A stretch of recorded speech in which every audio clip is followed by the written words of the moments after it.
আপাতত আপনি আমার মেসমশাইকে খেতে দেবেন। আমি পারবো না। পারতে হবে। আমি ট্যাটু করব। আমি করিয়ে দেবো। আমি নেভেল পিয়ার্সিং করব। আমি করিয়ে দেবো। শেফালি মাসি, তুমি আসনটা পাতো।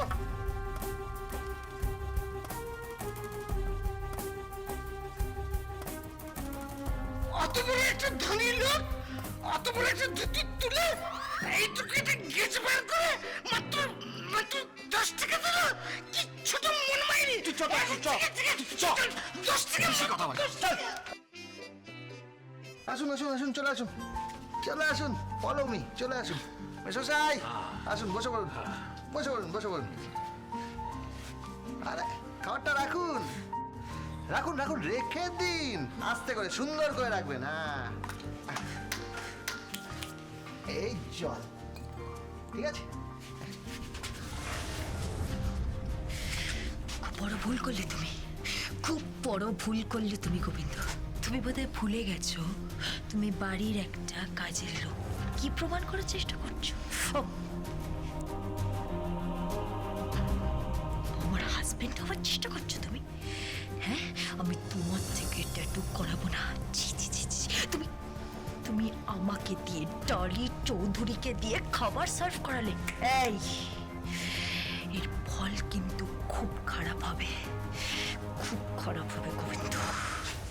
দাঁড়ান,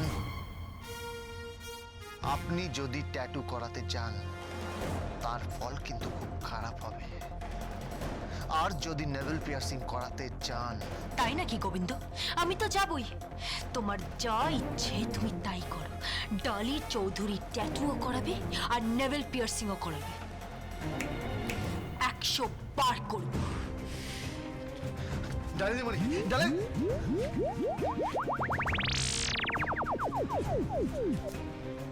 হ্যালো, কে বলছেন? আমি সোনামা বলছি। ডালি কোথায়? ডালি দিমনি বেরিয়েছেন। কোথায় বেরিয়েছে? পিঠে নাকি ট্যাটু করবেন। ওই শাকিরার ছবি দিয়ে আবার কোনো এক 6 প্যাক ওয়ালা হিরোর ছবি দেবেন। আবার নাকি নেভেল পিয়ার্সিং করাবেন। সেটা আবার কি? ওই নাভিতে রিং পরাবেন। ছি ছি ছি ছি ছি। ওর দাদু এসব জানতে পারলে তো খুব রাগ করবেন।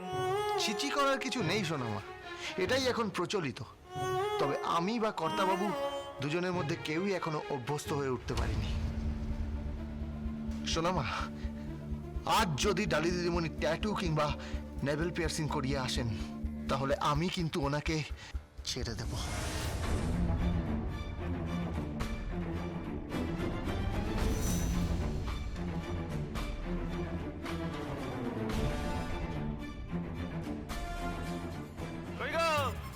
কোথায় গেলে রোহিণী? আরে ও রোহিণী, কি কি হয়েছে? কি দাও?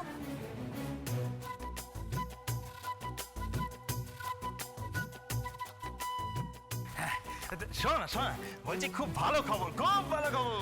কি? হ্যাঁ, সকালে গোবিন্দর সাথে ফোনে কথা হচ্ছিল, বুঝলে? ও একটা ঠিকানা দিল, সেই ডাক্তারের কাছ থেকে ঘুরে এলাম। ওমা, কি বলছো? এসো, বসবে, এসো। চলো চলো চলো চলো। ডাক্তার কেন? কি হয়েছে তোমার? আরে দৌড় বাবা, দৌড়। একটু বাচ্চা কাচ্চা করার চেষ্টা করছি, তার জন্য তো একটু একটু যেতে হবে নাকি? কত সুপরামর্শ দেবে ওরা কিভাবে বাচ্চাটা হয়। তা কিভাবে বাচ্চা হয়? কোথায় বাচ্চা হবে, তারপর তার বড় হবার উপায়। তা এই সব জানার জন্য তুমি কোন ডাক্তারের কাছে গেছিলে? সে আমাদের এক চেনা গাইনি ছিল। তুমি কি করেছো? কেন? তুমি কিনা শেষমেশ গাইনির কাছে গেছিলে? তো অসুবিধাটা কোথায়? তুমি না পুরুষ মানুষ। আরে আমার জন্য নয়, তোমার জন্য। বাচ্চার জন্য পাগলামো কেন করছো? পাগল তো আমি হই। গোবিন্দ বলেছে ছোট্টা, আপনি ধনুকে চিরার মতো নয়বান, আপনি পুরুষ, আপনি মহাপুরুষ। তুমি একটা মাথা মোটা, একটা গাম্বাস, একটা নিপাট ছাগল। এই স্বামীকে ছাগল বলছো? লজ্জা করে না, লজ্জা করে না? তাই হয়, তাই হয়। স্বামীরা না ছাগলই হয়। মানেটা কি? বাচ্চার জন্য এমন করছে না। এই এই, তোমাকে একটা কথা পরিষ্কার করে বলে রাখি, তুমি যদি বাচ্চা নিয়ে আর কোনো ঝামেলায় জড়িয়েছো না তাহলে আমি আমি অশান্তি করব। এই শোনা শোনা, এই তোমার কি মাথাটা খারাপ হয়ে গেছে নাকি? কোথায় আমাদের একটা ছোট্ট শিশু আসবে, আমাকে বাবা বলবে।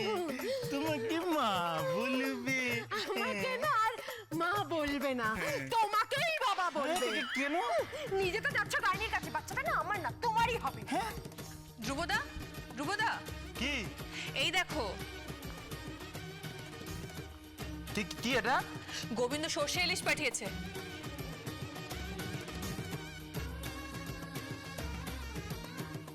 সর্ষে ইলিশ? এই শুধু ওর জন্যই পাঠিয়েছে? হ্যাঁ, দুটো পেটি পাঠিয়েছে আর বললো ফোন করে নিতে গোবিন্দ। ও এক্ষুনি করছি। ও গাড়ি সিগন্যাল মানে না, গাড়ি সিগন্যাল মানে না। আরে রিক্সার চাকা চেনে কয়জনা, রিক্সার চাকা চেনে কয়জনা।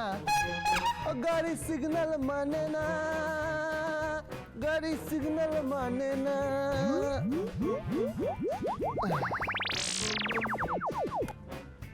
হ্যালো হ্যালো গোবিন্দ, আরে ছোড়াত্তা,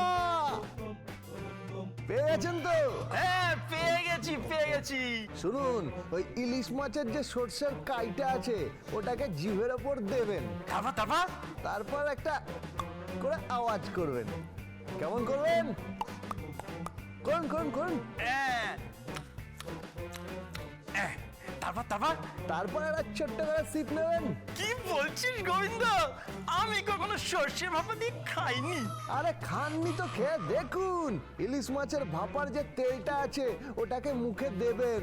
ছোড়াত্তা, আমি বলে দিচ্ছি, এরকম চাট এর আগে আপনি কখনো পাননি। তখন থেকে মুখটা কি আওয়াজ করছে বলো তো? কি? গোবিন্দ বললো জিভে একটু সর্ষে দিয়ে একটু ভাপা ইলিশ দিয়ে একটা ছোট্ট করে। এই ফোনটা আমার তো। এই গোবিন্দ, কি হয়েছে নাকি? হ্যাঁ, ঢপবাজ গুরবাজ মুখ মারবো না। আমার ভালো বরটাকে তুমি নষ্ট করছো। আগে নষ্ট করছি মানে কি বলছেনটা কি বৌদিমণি? তুমি আমার বরকে গাইনির কাছে পাঠিয়েছো? আগে হ্যাঁ। কেন কেন আমার স্বামী কি মহিলা নাকি? হ্যাঁ, আগে না, একজন মহিলার স্বামী। প্রত্যেকটা স্বামীর কর্তব্য হচ্ছে গাইনির কাছে যাওয়া, গিয়ে শিশুর ভবিষ্যৎ পরিকল্পনা করা। শিশুই হচ্ছে আমাদের ভবিষ্যৎ, বুঝতে পারলেন? তাই আমাদের চাই সঠিক মা, সঠিক বাবা, তবেই কি না? তবেই তোকে মারবো না বড়ি। কি বলছেন নাকি? Shut up! আমার বরকে গাইনির কাছে পাঠানো হচ্ছে, আমার ইলিশ মাছ বাবা দিয়ে মদ খাওয়া শেখানো হচ্ছে। ব্রাভো না গো, অসভ্য কথাকারে। যাক বাবা, আরে কেটে দিলে কেন? আমার তো ব্রেনটাই শোনা হলো না। মানে সর্ষে ইলিশের সাথে কি ভালো যায়? সেটা না তোমাকে আর জানতে হবে না, অপদার্থ কথাকারে। যাও এখান থেকে। কি রে, কি হয়েছে? কি এত চিৎকার চেঁচামেচি কিসের? ঝগড়া করছিস কেন? দেখো না সন্ধ্যা মাসি, এই যে এই লোকটা, এই অপদার্থটা গাইনির কাছে গেছিল। সে কি রে, কেউ দেখে ফেলেনি তো?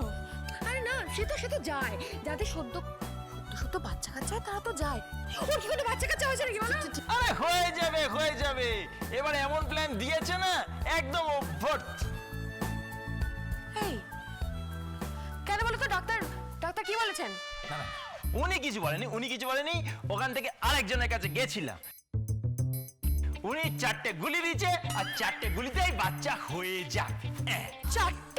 চারটে গুলি মানে তোমাকে না আমি গুলি করে দেবো কিন্তু, বলে রাখলাম। পার্সেল আছে? কে? কিসের পার্সেল? দাও আমি দেখছি।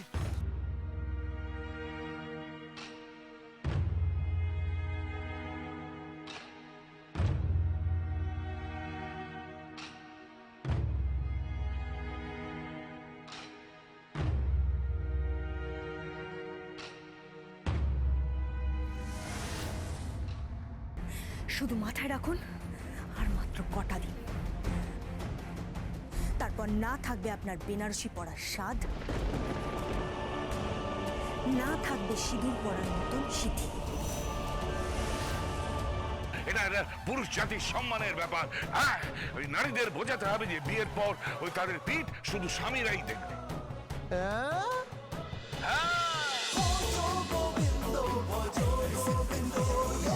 That's with Portugal Bindo.